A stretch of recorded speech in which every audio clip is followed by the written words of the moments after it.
Hello everyone. So today I'll be working on my water heater that I installed approximately 2 years ago. And since we installed it, I started noticing a change in the smell of the hot water primarily. The cold water was fine, but when you're in the shower or washing dishes, you'll definitely have that like a sulfur or a rotten egg type of smell, which is, I'm understanding now, is really common for houses with well water. Aside from the like the municipal source, don't really get that as much, at least from the houses I lived at. So after doing a lot of research, it turns out that because the water from the well is not really filtered, you see you have the bacteria, you also have like the other, like, calcium, everything like that. Those actually react with the magnesium anode rod, which is, I guess, releases a smell or what have you. Now, the water's safe, it's just that it stinks. So, the one thing I found online, and what I was referred to was actually this. It's the Corro Protec. And what it is, it's the anode rod. It's plugged in, so you have to ground it towards the tank, as well as plug it into an outlet, which I do have an outlet close by because of this washing machine. So I'm going to go change it out, and hopefully it makes a difference. Now, I've looked at other anode rods. They have aluminum or aluminum zinc, and I hear that those do pretty well, but I've heard some promising testimonials about this product. So I'm going to give it a try. Okay, and I guess we'll get started. All right, thanks.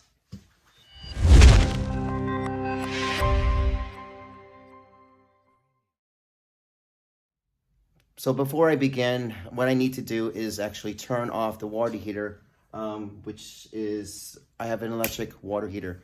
Now, there are other heaters that are powered by like natural gas or liquid propane.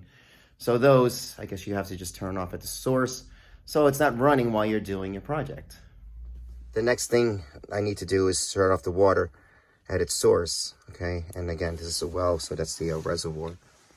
Next step is to drain some of the water out. So what I did was I attached the garden hose, and I'm going to drain, and we'll have a 5-gallon pail here, so that's what I'm going to do. This is a 50-gallon tank, okay? As that's draining, you do want to have some, that way there's no vacuum, you add a little bit of air in there to help it more, so you just kind of lift this up a little bit, and it actually allows a little bit more water to come out. After I had drained about 5 gallons from the heater, the next step is to remove the cap of where the anode rod is going to be. It's usually close to where the inlet pipes are. So I already started this. Just use a screwdriver, and I used paper around the sides. So as I was going through, I would actually, just kind of anchor through the paper instead of scratching the top. Thereafter, you have to remove the foam to where the anode rod is, okay? So that's what I have now. I wanted to come out clean, but not as much. But I would be able to kind of use this after I'm done to plug it back up. All right. I am going to get a vacuum cleaner to get all this foam out of the way. And because I definitely don't want this stuff going back into the water heater itself. All right. The reason of leaving a lot of the water inside the tank and just draining just a little bit out is primarily because you want to have a lot of the weight for this. So when you use your socket wrench and and this is a little cheater thing that I've used before to give a little bit more leverage, you can try to turn the anode rod bolt, and this would be added as a weight. But unfortunately, when I tried doing this, the tank started to move on its own, so I couldn't really let that happen. So the next thing I did was I bought an impact wrench from Harbor Freight, and then this is no endorsement or anything, and hopefully this will help me out. That way the tank won't move, because you're just using the impact wrench to loosen up. You just want to try to break it, so thereafter then I can use the ratchet to remove the rest of the way. Okay. So here is the wrench, and this is 1/2. place it in here. And so this thing actually has like a reverse and a forward. You definitely want to hit the reverse so it'll...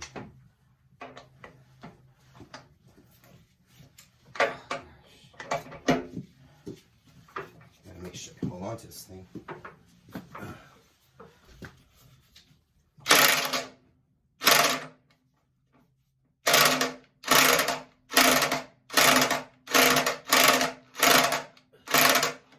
I think I was able to loosen this, and then I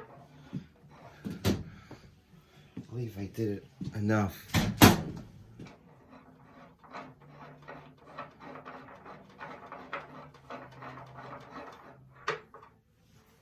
Oh yeah, this is definitely out. Okay, so I'm going to get now is a pair of pliers.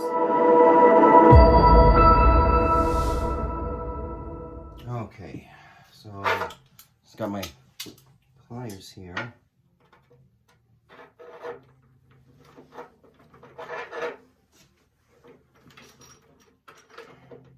Alright.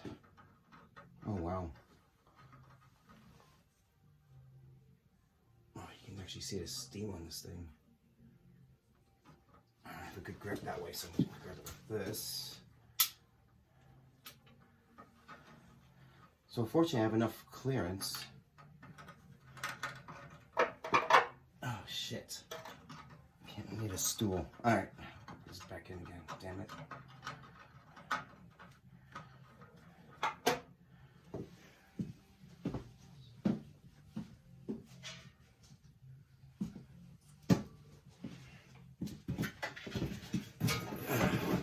Alright, I got a chair, so I should be able to lift it out now.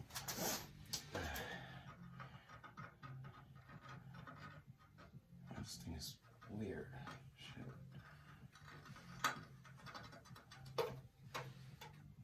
There you go. So this is only like 2 years old. You can actually see, oh, it's not even really used up down there, but as you go further up, you can see all the corrosion. Okay, so I'm glad I was able to get that out. All right, let me put this away. Great. So here is the Corro Protec.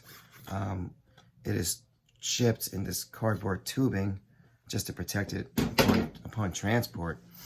And when you remove it, it's not the same length as your magnesium rod or your anode rod. It's a lot shorter, and I guess that's how it's designed. I did ask around, and this is actually perfect because you're grounding it to the tank as well as plugging it into the wall. Also keep in mind when you buy this, it comes with different size tanks that it's suitable for. The tank we have here is 50 gallons, so this is good for 40 to 89 gallons. Okay, all right, so next thing is to start placing the Teflon tape around. And you don't have to go too crazy with this.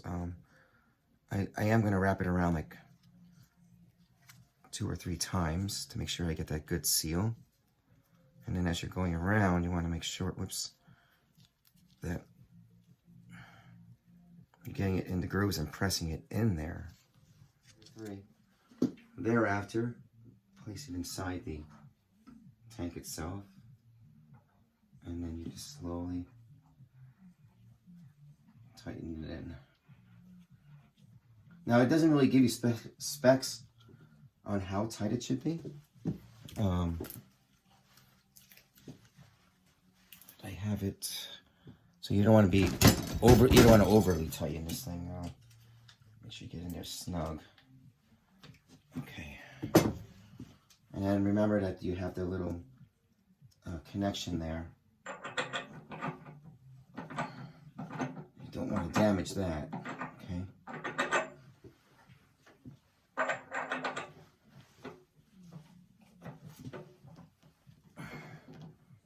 So I'm going to hand tighten it, and then I'm gonna handle here and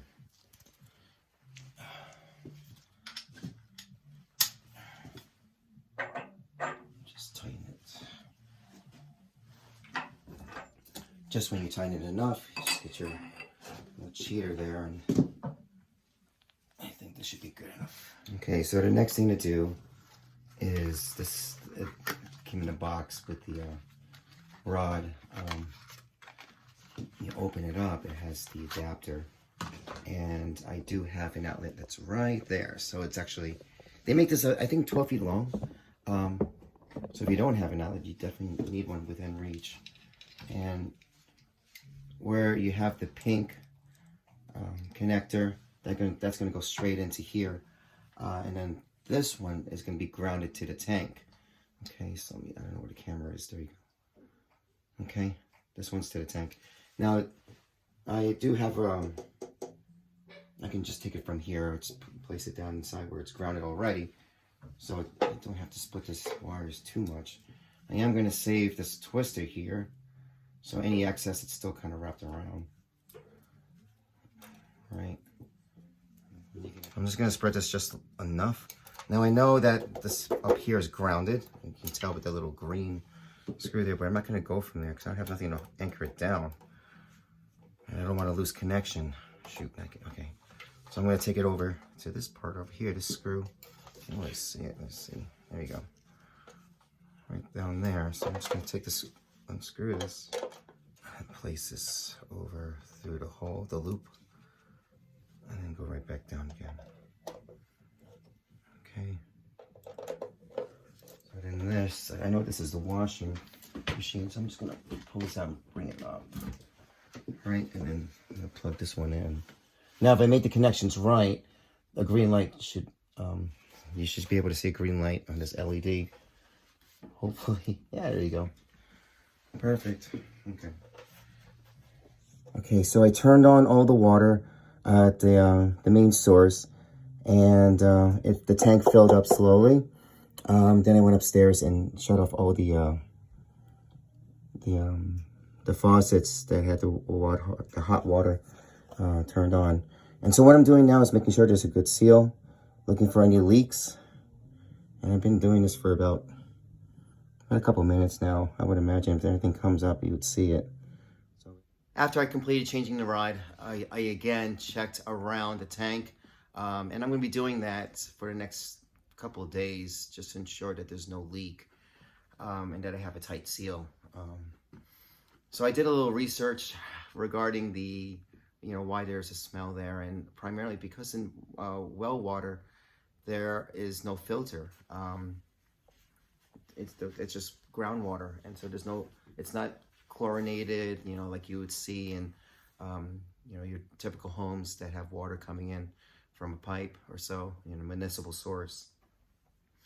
The smell is coming from bacteria that from the ground. They thrive on sulfur, and when they're in a heated, low or no oxygenated environment, such as your water heater, that's where you'll smell it, especially in, like, if you're taking a hot shower or so. At other times, it can also be due to the magnesium rod that's placed inside, and that can also stink up the water. Perhaps not as much, I don't know. A few other ways to rid the smell of the water is using peroxide, whether you throw it down into the well itself or directly into the water heater. Chlorine, I do know that you throw into the well periodically, again, just to kill bacteria, but sometimes the chlorine itself won't take care of everything, so that's where the peroxide comes in. So I've read places where the hydrogen peroxide does work, or even the chlorine, but the problem is your smell would come back in the next like 2-3 months or so, and you have to repeat the process all over again. So I really wanted a once and done. Again, the tank is fairly new. It's less than a couple years old. And I just don't see myself doing it again in the next 5 or 6 years. When we first moved in, we had a larger tank that was installed. I think it was like an 80-gallon tank, and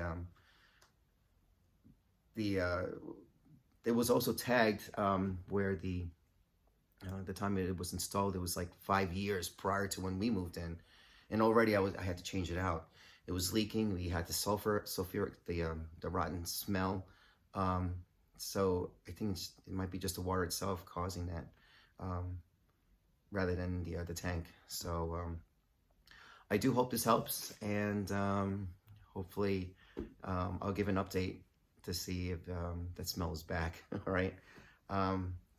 So that's about it. So I'll see you in the next one. Alrighty? Okay, thanks.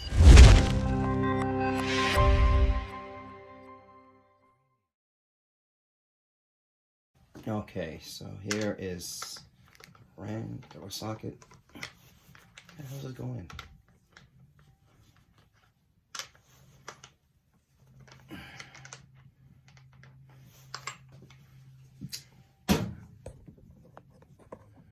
Okay, so this is like the fourth take I'm doing this. I'm always doing it wrong here.